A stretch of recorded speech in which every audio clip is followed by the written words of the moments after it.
Et salut, nous sommes en direct du 28 août.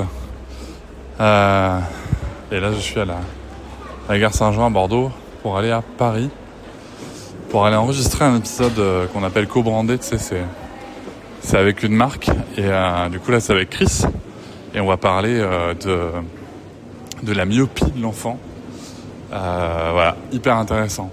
Hyper intéressant, franchement, la préparation de l'épisode et de la trame et tout, j'ai appris plein de trucs et je suis vraiment...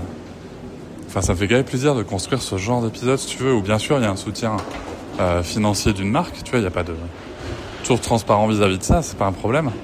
Mais surtout, on peut apprendre des trucs, où ça peut être utile aux parents, utile aux enfants en l'occurrence aussi. Et voilà, donc du coup je suis hyper enthousiaste à aller enregistrer ça. Et voilà, bon, faut que je te raconte le retour de vacances. On est rentré mardi, donc on a redispatché les voitures. Moi je conduisais la voiture de ma mère avec mon neveu, le plus jeune de mes neveux, donc qui était avec nous, et Sarah, ainsi que et puis c'est tout. Et Noëlla est partie avec ma mère et Lucas. Ce qui a permis en effet d'avoir une bonne gestion des écrans et aussi de tracer, parce que moi en fait je devais déposer mon neveu chez lui sur la route, ce qui faisait quand même un détour. Donc voilà, on est parti d'Espagne, il était 9h25 et je suis arrivé à la maison à 16h avec le détour. Donc ouais, j'ai plutôt bien roulé. Bon, j'ai juste fait un arrêt pour qu'on mange.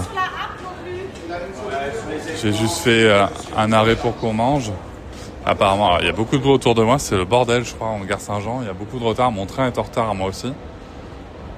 Un léger retard. Je vais aller me décaler un peu sur le côté là.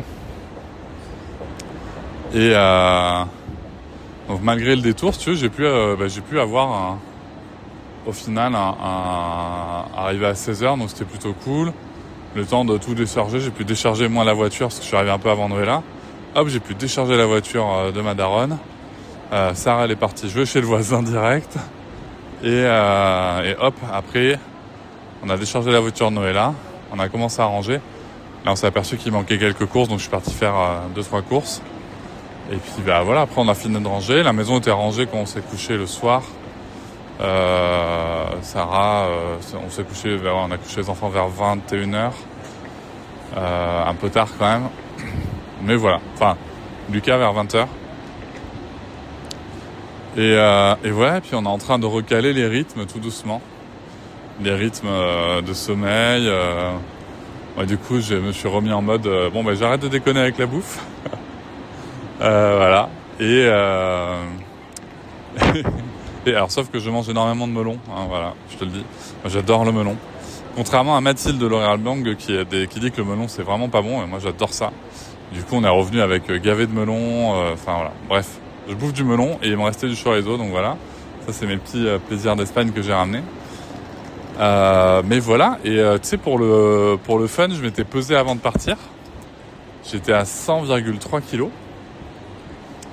Et je me suis pesé au retour, franchement, je pensais que j'allais taper genre 105, 106 kilos, tu vois. Tellement j'avais bouffé de conneries et tout. Et ben pas du tout, dis donc. J'avais pris 1 kilo. Alors, sachant que 1 kilo, tu sais, en plus, ça se trouve, c'est juste une variation de l'eau ou quoi, tu vois. Donc voilà, truc de fou. Non pas que ça me réjouisse spécialement le poids, mais tu vois, je m'étais dit, c'est aussi un signe que mon métabolisme fonctionne mieux. Et surtout que, voilà, en ayant fait des exercices là-bas, parce que j'ai quand même couru 3 fois 10 km en 9 jours, avec ces putains de marches aussi, même si j'ai adoré les paysages. Ça, c'était quand même pas la même endurance demandée. D'ailleurs, mon corps m'a un petit peu rappelé à l'ordre, parce que j'ai les tendons là d'Achille qui me font un petit peu mal, donc là je suis un petit peu en pause pour baisser le volume un petit peu. Je pense que j'irai courir ou demain peut-être, mais demain Noëlla travaille, donc c'est un peu chaud, je suis solo avec les kids, je sais pas trop comment caler ça, ou samedi matin, faut voir quand est-ce que Noëlla elle voudra aller courir, mais voilà, ou l'un ou l'autre. Et voilà, et puis du coup Lucas il est content. il est là, il est content, il est avec nous. Sarah aussi. Alors Sarah, c'est un peu dur là le retour. Je pense qu'elle a accumulé beaucoup de fatigue. Elle a fait des belles nuits, hein. Elle fait vraiment des belles nuits. Donc tant mieux. Mais je pense qu'elle avait accumulé beaucoup de fatigue émotionnellement. C'était très très dur. Et attends, il y a vraiment beaucoup de bruit. Je vais essayer de me décaler.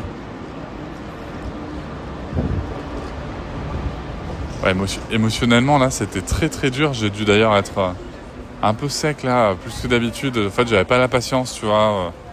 Et on en a parlé d'ailleurs. Et je lui ai dit, en fait, elle écoutait vraiment rien, quoi.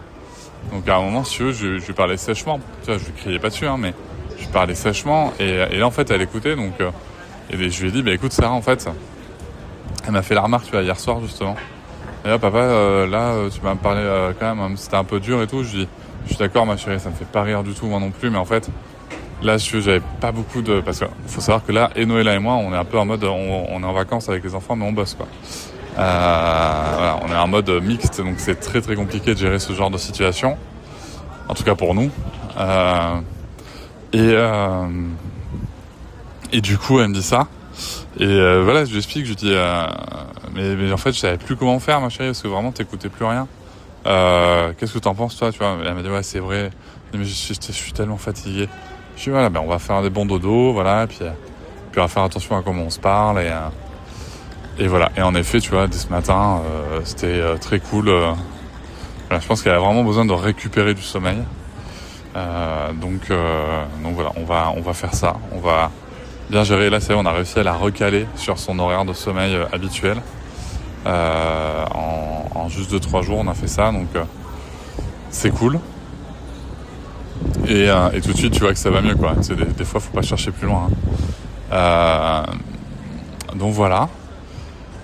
Et puis voilà, et puis on enchaîne. On va enchaîner pour la fin de la préparation de la rentrée. Je suis content d'avoir fait toutes les courses de rentrée au mois de juillet, tu vois. Là, j'ai juste des conneries à rajouter, genre il y a 2 boîtes de mouchoirs. Je sais pas pourquoi je fais 2 boîtes de mouchoirs, mais bref, 2 boîtes de mouchoirs et une pochette pour la serviette de la cantine. Et voilà, donc voilà, c'est à peu près. Ça va, tout va un peu vite là sur le retour, mais c'est vrai qu'on va retrouver un autre rythme après, quoi.